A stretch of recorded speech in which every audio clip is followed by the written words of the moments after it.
ଆସିଗଲେ ଆମର ବିଶ୍ଵା ଭାଇ ଏଫସିଆଇ ରୁ। ବର୍ତ୍ତମାନ ଏଫସିଆଇ ରେ କଣ କଣ ହେଇଛି ସେ ହିସାବରେ ସବୁ ବଖାଣିବେ।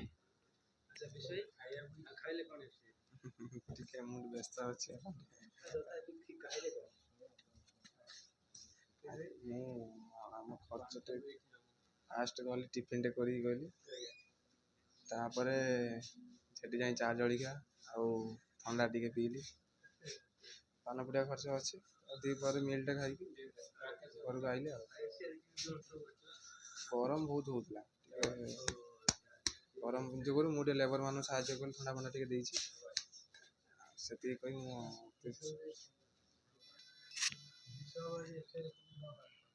ଯାଇଛି ଟୋକାଟା ନନା ଯାଇଛି, କେତେ ହଉଛି ସେ ମାରିପାରୁଛି ସେଇଟା ହଉଛି ବଡ଼ ଇମ୍ପୋର୍ଟାଣ୍ଟ କଥା। ଆଉ ମୁଁ ଆଉ କଣ କହିବି, ଏତିକି କହି ବକ୍ତବ୍ୟ ଶେଷ କରୁଛି। ମୁଁ ଗୁରୁଜୀ ହିସାବରେ ମୁଁ କହୁଛି ସେ ମାନେ ଏମିତି ମାରୁ, ଆଉ ଏଇଟା ଡିପୋଜିଟ୍ କରାଯାଉଛି।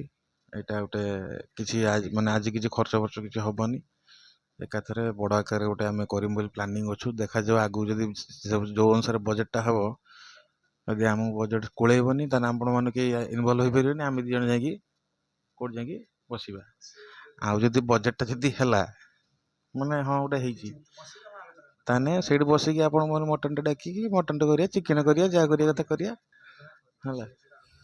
ହେଲା ପାର୍ଟିଟା କରିବା, ସେଟା ହଉଛି ଗ୍ୟାରେଣ୍ଟି ନାହିଁ, ଗ୍ୟାରେଣ୍ଟି ଫୁଲ୍ ନୁହେଁ କି କେତେ ଜଣ ପାଇଁ ଆମେ ଆୟୋଜନ କରିପାରିବୁ ହେଲା। ସେଇଟା ଲେଖିକି ଦିଆହେଇଛି ବଜେଟଟା, କ'ଣ ହଉଛି ଦେଖାଯାଉ। ଆଉ ଏତିକି କହି ମୁଁ ବକ୍ତବ୍ୟ ଶେଷ କରୁଛି।